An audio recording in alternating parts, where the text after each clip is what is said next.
Ladies and gentlemen, we meet again towards Rosh Hashana. Shabbat is going to be Rosh Hashana, Taf Shin Pei Daled 5784. Baruch Hashem, we're looking forward towards this, and we have a fantastic question that I find follows us, because when we say the Kiddush on Rosh Hashana, and when we say our davening on Rosh Hashana, it mentions that it is Zecher L'Tziat Mitzrayim.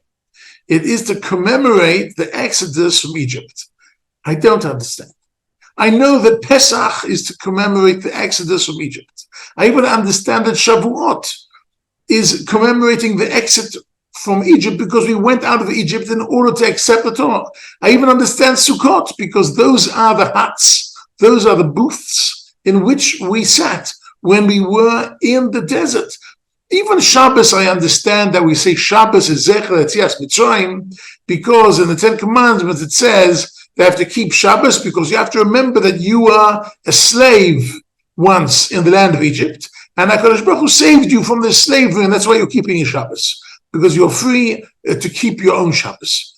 Okay, but why Rosh Hashanah? What has Rosh Hashanah got to do with the exodus from leaving Egypt?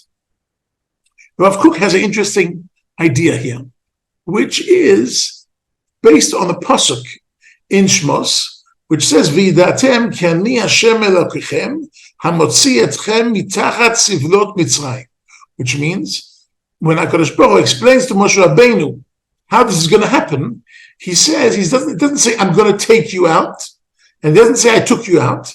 He says, "Hamotzi etchem," which is known as present progressive. I mean, it's happening now, but it has implications forever.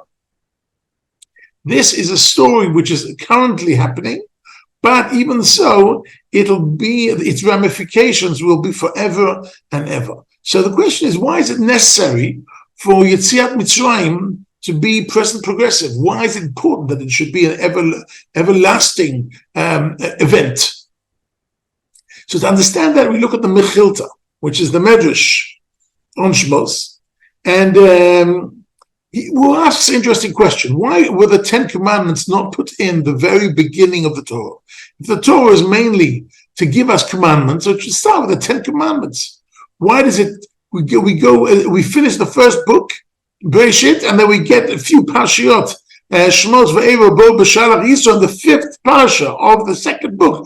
Only then do we get into the Ten Commandments. What takes so long? So, and the answer is, he brings an analogy. And he says, if a person comes to a town, and he says, "I want to be your king." Nobody recognizes him. Nobody says, why should I appoint you as a king? Of course not.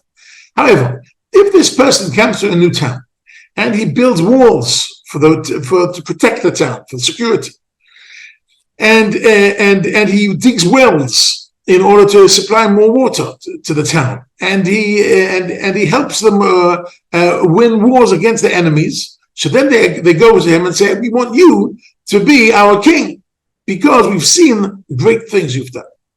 The same thing is happening here, which means we have the whole book of Bereshit, and then we have the 5 parshas of the beginning of Shmos to tell us the great things that HaKadosh Baruch Hu did. What are the great things? Yetziat Mitzrayim, the exodus from Egypt. HaKadosh Baruch Hu did so many great things for us. It protected us from our enemies. It protected us against the heat and the drought and the starvation of the desert. And he took care of us in such a perfect way. Now that he's taken care of us in such a perfect way during the exodus from Egypt, now we want to appoint him as king. And that is the main issue of Rosh Hashanah. The main issue of Rosh Hashanah is we are appointing you as the king. And you as the king means we understand that all our success has come from you, and all our troubles have also come from you. And we accept everything because you're the king. And we try and get the message. When we're successful, we're trying to get the message. And when we're not successful, we're trying to get the message because we understand there is a king. There's somebody in charge here. Ladies and gentlemen, I've been shopping in different shops, And there's some shops you go in, you can immediately understand there is no ba'abayit, there's no person in charge. And that's what it looks like. And some places you walk in and you see immediately, you know who's in charge. I've walked into schools, I've walked into shuls, I've walked into all kinds of places. You can immediately understand, is this a place where they understand there's somebody here in charge or not? When we look at the bigger picture of the world, if we understand there's somebody in charge, that's what Rosh Hashana is all about. That's why we have Malchuyos in the davening, to appoint HaKadosh Baruch Hu, to appoint him once again as our king. We have the shofaros to stress his kingdom, to blow the trumpets for the king. We have Zichronos, we remember all the great things he did for us, the Yetzias Mitzrayim, all the great things, and that's why we want to appoint him as a king.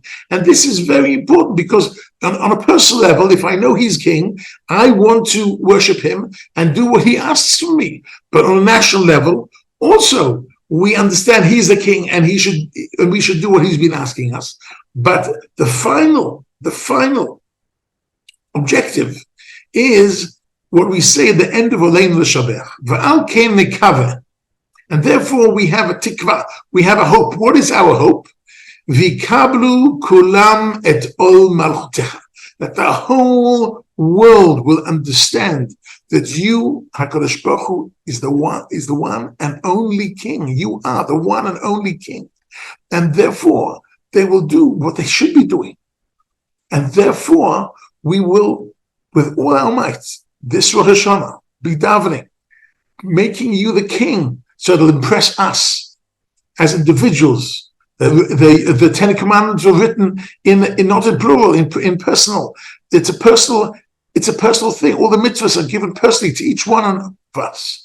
But then as a nation, if we understand as a nation, hopefully we can be Ola Goyim, we can be a light to all the other nations. And hopefully this year, all the nations of the world will understand, V'kablu kulam et ol malchutecha. They should all understand that you are the one and only king. Bimheira b'yomeinu omein. Wishing you all a very happy Rosh Hashanah, a successful year, a year of health, a year of happiness, a year that HaKadosh Baruch Hu will help and guide us in the right direction so that each and every one of us can fulfill our potential. Shabbat Shalom, V'chag Sameach.